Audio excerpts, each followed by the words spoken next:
오늘도 값없이 베풀어 주시는 주님의 끝없는 은혜를 누리며 승리하는 꿈밀의 모든 분들이 되기를 소망합니다. 솔로몬은 처음에 주님께 듣는 마음을 구하며 아버지 다윗의 마지막 말, 열왕기상 2장 3절 4절에 나오는 말씀이죠. 너는 주 너희 하나님의 명령을 지키고 모세의 율법에 기록된 대로 주님께서 지시하시는 길을 걷고 주님의 명령, 법률과 계명, 주님의 율례와 증거의 말씀을 지켜라. 그리하면 네가 무엇을 하든지 어디를 가든지 이 모든 일이 형통할 것이다.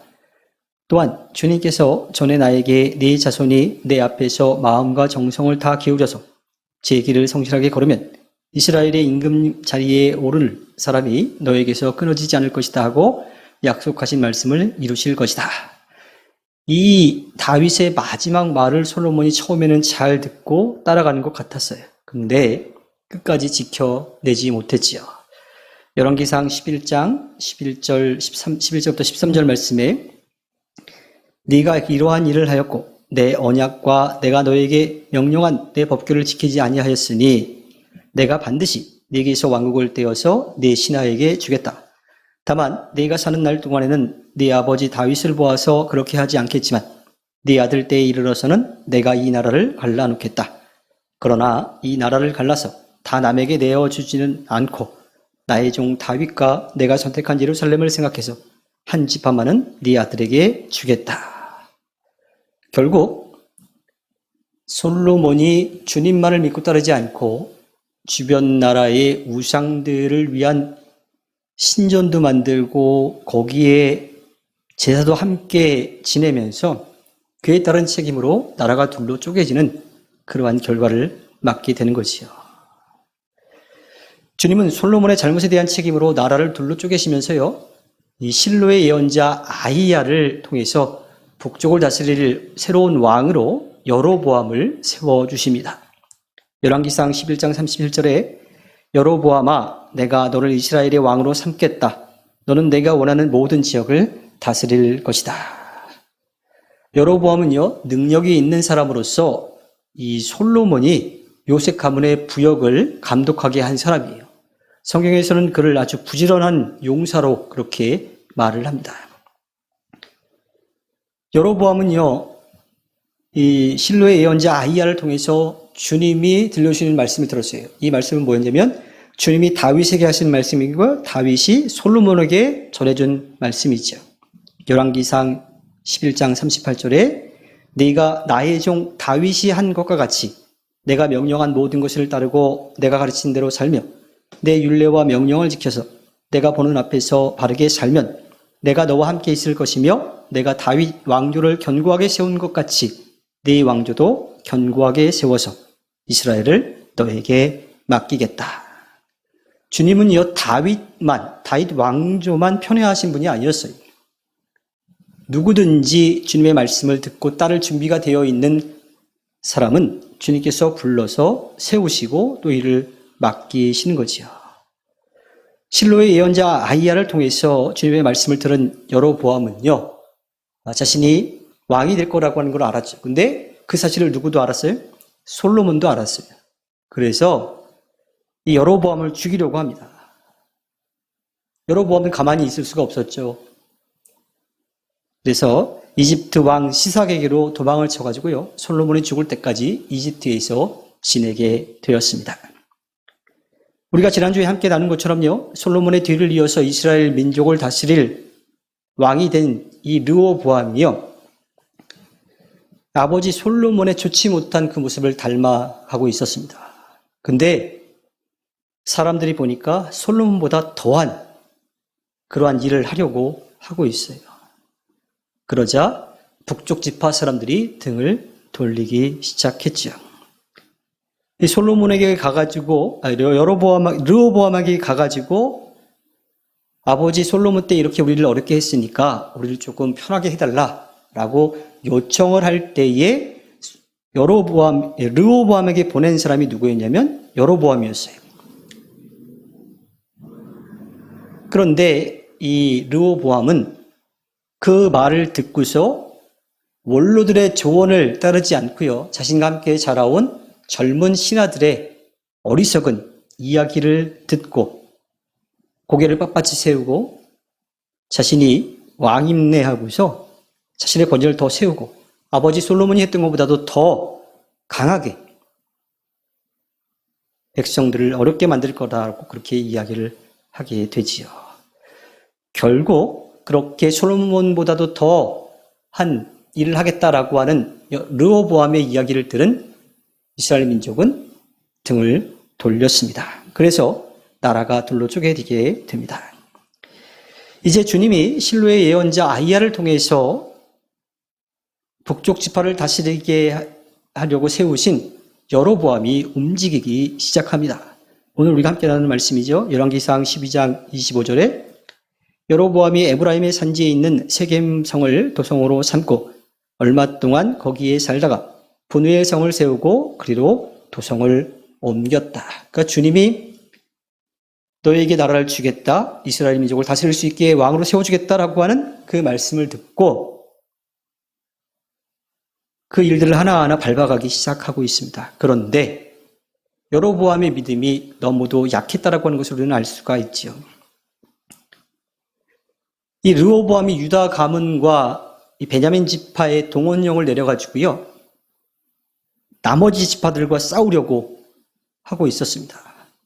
그때 주님이 주님의 사람 스마야를 통해서 이 일은 주님이 하시는 일이니 다들 싸우지 말고 집으로 돌아가십시오 하고 이야기를 해서 집으로 다 돌아갔어요. 그런데 여로보암은 믿음이 약했던 거죠. 이어지는 열왕기상 12장 26절에 여로보암의 마음에 잘못하면 왕국이 다시 다윗 가문으로 돌아갈지도 모른다는 생각이 들었다. 그 주님이 왕으로 세우시겠다라고, 나라를 다스리게 해주겠다라고 그렇게 말씀하셨는데 그것에 대한 믿음도 있었지만 혹시라도 그렇게 안 되면 어떨까, 지금 상황 가운데 그런 문제가 생기면 어떨까 하고 걱정을 하고 있었던 거예요. 그래서 여로보암은 주님께도 한 발을 두고 세상에도 한 발을 두고 있는 그런 상황이었어요. 그런데 이 여로보암에 대한 이야기가 나오는 걸 보면 주님께는 아주 살짝 선만 걸치고 있고 거의 두 발 다 세상 쪽에 있었던 것을 우리가 알 수가 있지요. 주님이 분명히 주님을 믿고 주님의 말씀을 따르면 여로보암의 왕조를 아주 든든하게 다윗 왕조처럼 그렇게 세워주겠다고 약속하셨는데 여로보암이 보니까 자기를 배신하고 떠날 것 같은 사람들이 너무 많이 보이는 거예요. 그래서 걱정을 하고 있는 거지요. 그 걱정에 대한 이야기가 이어지는 열왕기상 27절부터 29절에 나옵니다. 이 백성이 예루살렘에 있는 주님의 성전으로 제사를 드리려고 올라갔다가 그들의 마음이 그들의 옛 주인인 유다 왕 르호보암에게로 돌아가게 되는 날이면 그들이 자기를 죽이고 유다 왕 르호보암에게 돌아갈지도 모른다는 생각이 들었다.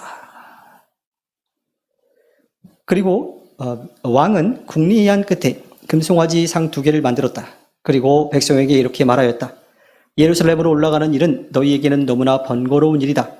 이스라엘 백성들아, 너희를 이집트에서 구해주신 신이 여기에 계신다. 그리고 그는 금송아지 상 2개를 하나는 베델에 두고 다른 하나는 단에 두었다. 그러니까 북쪽 지파 시작점하고 끝 지점에 두 곳에 제단을 만들고 거기에 금송아지를 갖다 놓고 이 금송아지가 너희를 지키고 돌봐주는 주님이다 라고 그렇게 했다라고 하는 겁니다. 솔로몬의 잘못이 무엇이었을까요? 열왕기상 11장 10절에 다른 신을 따라가지 말라고 당부하셨지만 솔로몬은 주님께서 하신 말씀에 순종하지 않았다. 솔로몬의 잘못은 주님이 아닌 우상을 따라간 거였습니다. 그런데 지금 여로보암이 뭘 하고 있어요? 솔로몬이 잘못한 그 잘못을 똑같이 하고 있죠. 게다가 출애굽하는 그 과정 가운데에 모세가 주님을 만나러 간 사이에 그의 형 아론이 이스라엘 사람들의 그 민족의 성화에 못 이겨가지고 금송아지를 만들고 이것이 너희를 구원해낸 신이다라고 그렇게 우상을 만들었던 것과 마찬가지로 똑같은 실수를 하고 있습니다. 그 잘못이라고 하는 것은요, 모든 것을 아시고 모든 것을 하실 수 있는 주님을 온전히 믿지 못한 데서부터 시작되었습니다. 살아계신 주님을 믿고 의지하며 예배해야 됐는데 예배를 아주 정확하게 말한다면 주님을 자신의 욕심을 채우는 도구로 이용하고 있는 거지요. 그 상황은 어땠냐면 나라는 둘로 쪼개졌지만 북쪽 사람들도 주님을 예배해야 됐어요. 근데 예배할 수 있는 장소는 어디밖에 없어요? 예루살렘밖에 없는 거지요. 예배하기 위해서는 북쪽 지파 사람들이라 하더라도 남쪽 유다인 예루살렘을 방문해야만 됐던 거예요. 그렇게 사람들이 왔다 갔다 하다 보면 남쪽 사람들을 만나게 되고 또 남쪽을 다스리는 르호보암을 자꾸 생각나게 해서 르호보암에게로 돌아갈지도 모른다라고 하는 거예요. 여로보암이 생각하기를 그렇게 마음을 빼앗기면 자기를 죽이고 다시 르호보암에게로 돌아갈지도 모르니까 그게 걱정이 돼가지고 예루살렘으로 가서 예배하지 못하도록 베델과 단에다가 예배할 수 있는 장소를 만들어 놓은 거예요. 사실 주님을 예배할 때 장소는 문제가 되지 않습니다. 다만 우상을 만들어서 주님이라고 한 것, 또 자신의 정치적 욕심을 채우기 위해서 예배를 이용한 것이 여로보암의 잘못이었던 거죠.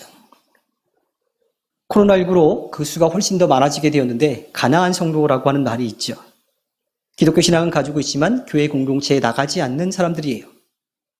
요즘은 TV뿐만 아니라 인터넷의 발달로 영상으로 예배할 수 있는 콘텐츠가 그 수를 셀 수 없을 만큼 굉장히 많아졌습니다. 신앙을 지켜가는 데 있어서 그것이 좋은 쪽으로 얼마든지 선택을 할 수가 있게 되었어요. 개교회의 새로운 담임 목사를 청빙하는 그런 과정 가운데도요, 서류를 이렇게 다 보고 나서 1차 설교 통과하고 난 다음에 또 뭐 설교문 영상도 받아보고 또 거기서 또 걸러내요. 그 다음에 직접 교회에 와서 말씀을 전하는 시간을 가지면서 성도들이 그 목사님의 말씀을 듣고 이 목사님의 말씀을 계속 듣고 싶다라고 하는 분을 선택하는 그러한 일들이 많이 있습니다. 또 새로운 교회를 정할 때에도요, 여러 교회에서 예배해 본 다음에 자신이 신앙생활을 계속할 만한 교회를 결정하는 일도 있기도 하지요. 신앙생활을 잘 이어갈 수 있도록 선택하는 그 방법은 꼭 필요합니다.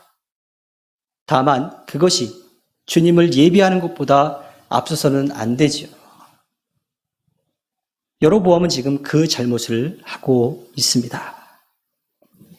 열왕기상 12장 30절에 보면 그런데 이 일은 이스라엘 안에서 죄가 되었다. 백성들은 저 멀리 단까지 가서 거기에 있는 그 한 송아지를 섬겼다. 주님을 믿고 또 주님의 말씀을 따르도록 도와야 할 왕이 오히려 이스라엘 민족이 죄를 짓도록 만들고 있다라고 하는 겁니다. 북쪽 지파들은요, 주님을 벗어나서 아무것도 할 수 없는 우상을 섬기는 그러한 죄를 범하게 된 거지요. 여로보암은요, 거기서 멈추지 않았습니다. 열왕기상 12장 31절에 여로보암은 또 여러 높은 곳에 산당들을 짓고 레위 자손이 아닌 일반 백성 가운데서 제사장을 임명하여 세웠다. 그 자신의 입지가 확고하지 못하다라고 생각한 여로보암은요, 높은 곳, 그러니까 사람들이 우러러 볼 수 있는 그곳에다가 자신이 할 수 있는 대로 많은 산당들을 지어 놓고 내가 이 정도의 힘이 있다라고 하는 것을 드러내 보이려고 했습니다. 그리고 또 저 잘못한 게 뭐냐면 출애굽기 28장 1절에 보면 너는 이스라엘 자손 가운데서 너의 형 아론과 그의 아들 나답과 아비후와 엘르아살과 이다말을 불러내서 나를 섬기는 제사장 일을 맡겨라. 주님이 모세에게 이 레위 지파 아론의 자손들만이 제사장 역할을 할 수 있도록 해주셨는데 여로보암은 지금 누구를 제사장으로 세우고 있어요? 레위 지파가 아닌 일반 사람을 제사장으로 세우고 있지요. 아마도 여로보암은요, 자신이 지금 하고 있는 그 신앙의 모습이 잘못된 것이 드러날까 봐 걱정이 됐을 거예요. 왜냐하면 레위 지파 사람들은 다른 사람들보다도 주님의 말씀을 더 많이 알고 있던 사람들이에요. 어떻게 성전을 지켜야 되는지, 또 성전을 돌봐야 되는지, 어떻게 주님을 예배해야 되는지 이런 것들을 잘 아는 사람들이었죠. 근데 그 사람들이 볼 때 여로보암은 지금 주님이 하지 말라고 한 일들만 다 하고 있어요. 우상 만들었죠. 다른 곳에 제단 만들었죠. 산당 만들었죠. 게다가 레위 지파가 아닌 다른 사람들을 제사장으로 세웠죠.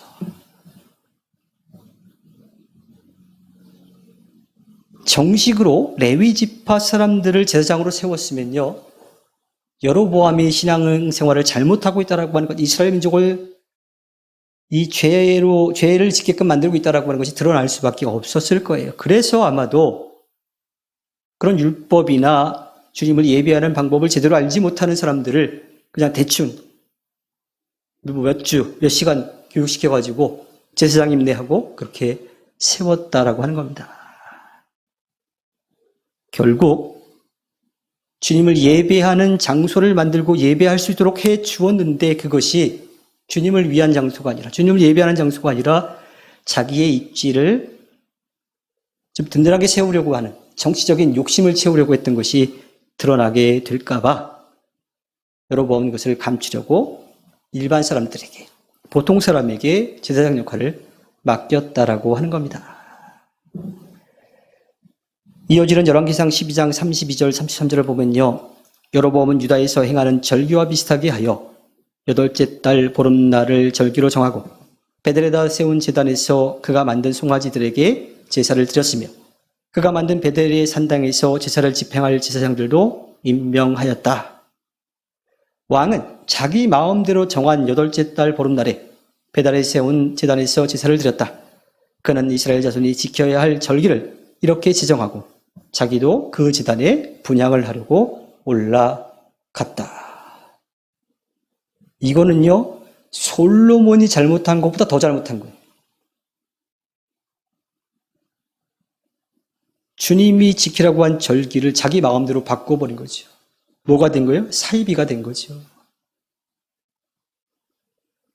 그렇게 사이비 종교를 만들어 버린 겁니다. 화장실 들어갈 때와 나올 때 사람 마음이 달라진다라고 하는 말이 있지요. 여로보암은 지금 왕이 되기 전과 그 다음에 완전히 달라졌습니다. 주님이 분명히 주님의 말씀을 듣고 따르고 주님을 믿고 의지하면 그 왕위를, 그 왕자를 든든하게 지켜주겠다라고 약속하셨는데 그 약속을 믿지 못하고 있어 자기가 판단할 때 위험하다고 생각하니까 자기가 할 수 있는 대로 그 자리를 지키려고 했던 거예요. 그러면서 주님이 하지 말라고 하신 일들을 계속 하고 있는 모습이 나타나고 있지요. 그 결과는 어떻게 되었을까요? 열왕기하 17장 22절부터 23절에 이렇게 하여 이스라엘 자손은 여로보암이 지은 그 모든 죄를 본받아 그대로 따라갔고 그 죄로부터 돌이키려고 하지 않았다. 마침내 주님께서는 그 종 예언자들을 보내어 경고하신 대로 이스라엘을 그 면전에서 내쫓으셨다. 그래서 이날까지 이스라엘은 자기들의 땅에서 아시리아로 잡혀가 있게 된 것이다. 나라가 둘로 쪼개지는 것보다 훨씬 더 심각한 문제가 발생을 하죠. 나라가 멸망하고 아시리아로 포로로 끌려간 그러한 안타까운 결과를 낳게 됩니다. 주님을 믿고 주님의 말씀을 따랐다면 그 왕자가 든든하게 이어져 갔을 텐데 안타깝게도 그러지 못했습니다. 처음 마음을 끝까지 지켜가는 일이 얼마나 어려운지를 우리가 알 수가 있지요. 우리는 사울도 마찬가지고 다윗, 솔로몬, 르호보암은 조금 건너뛰더라도 이 여로보암까지의 모습을 보면서 올라가는 건 어려워도 떨어지는 건 한순간이라고 하는 것을 다시 한번 좀 생각해 보게 됩니다. 그래서 우리에게는 이제 진실한 마음을 얻고 그것을 지켜가기 위해서 열심을 내야 합니다. 겸손하게 시작했지만요, 교만해질 수 있는 게 부족하고 연약한 우리들의 현실이죠. 그래서 주님은 언제나 우리 곁에서 함께 하시며 지혜를 주시고 힘을 보태주시는 성령을 보내주셨습니다. 우리 힘으로 할 수 없으니 그 일을 할 수 있도록 곁에서 돕는 분을 보내주신 거예요. 그러니까 우리의 연약함과 부족함을 인정하고 겸손하게 그분을 의지하며 나아가야 하는 거죠. 그렇지 않으면 넘어질 수밖에 없어요. 아무리 좋은 마음으로 시작했다 하더라도 어느 순간 주님은 뒤로 물러나고 내가 드러나기 시작합니다. 내가 이렇게 열심히 하고 있는데 아무도 알아봐 주지 않는다라고 그렇게 서운해하기 시작해요. 또 내가 하는 것도 주님이 그렇게 할 수 있도록 도와주신 건데 내가 하고 있다라고 내 자신을 드러내기 시작하기도 합니다. 그리고 그것을 지켜가기 위해서 세상적인 방법을 선택하기도 하지요. 우리가 지금까지 봐왔던 이스라엘의 초대 왕, 두 번째 왕, 그리고 세상에서 가장 지혜롭다고 했던 솔로몬도 마찬가지였습니다. 그들의 잘못된 모습을 주님이 보시고 새롭게 좀 시작할 수 있는 왕조를 세웠는데 여로보암도 크게 다르지 않았습니다. 앞으로도 몇몇 왕들을 우리가 함께 더 보게 될 텐데 그들의 모습 가운데 여전히 부족한 모습들이 보이죠. 물론 그 가운데에는 그렇게 주님을 등지고 떠난 잘못된 신앙을 새롭게 세우기 위해서, 바로잡기 위해서 노력한 왕들도 분명히 있습니다. 그런데 대부분은 그러지 못했다라고 하는 거고, 결국 주님이 심판하시기로 한 그대로 이스라엘 역사는 흘러가 버리게 되지요. 근데 이것은 비단 이스라엘의 역사만은 아닙니다. 우리에게도 똑같이 적용되는 주님의 말씀이지요. 우리는 성령을 의지하며 지혜를 구하고 끝까지 겸손하게 주님을 믿고 의지하며 나아가야 합니다. 그래서 주님의 아름다운 뜻을 이루어가 주님께 기쁨 드리는 삶을 살아야 하지요. 난 절대로 안 그래 라고 하는 순간 넘어지는 거예요. 그렇기 때문에 늘 주님을 믿고 의지 않고 주님께 맡기는 그러한 모습이 우리들에게 필요하지요. 우리보다도 우리를 더 잘 아시고 우리에게 필요한 만큼 채워주시고 언제나 곁에서 지키고 돌봐주시는 주님을 믿고 의지하며 나아가서 주의 말씀을 따라 살아가서 주님께서 우리들에게 기대하시는 일들을 해내 주님께 기쁨을 드리는 꿈일의 모든 분들이 되기를 주님의 이름으로 부탁드립니다. 기도하겠습니다.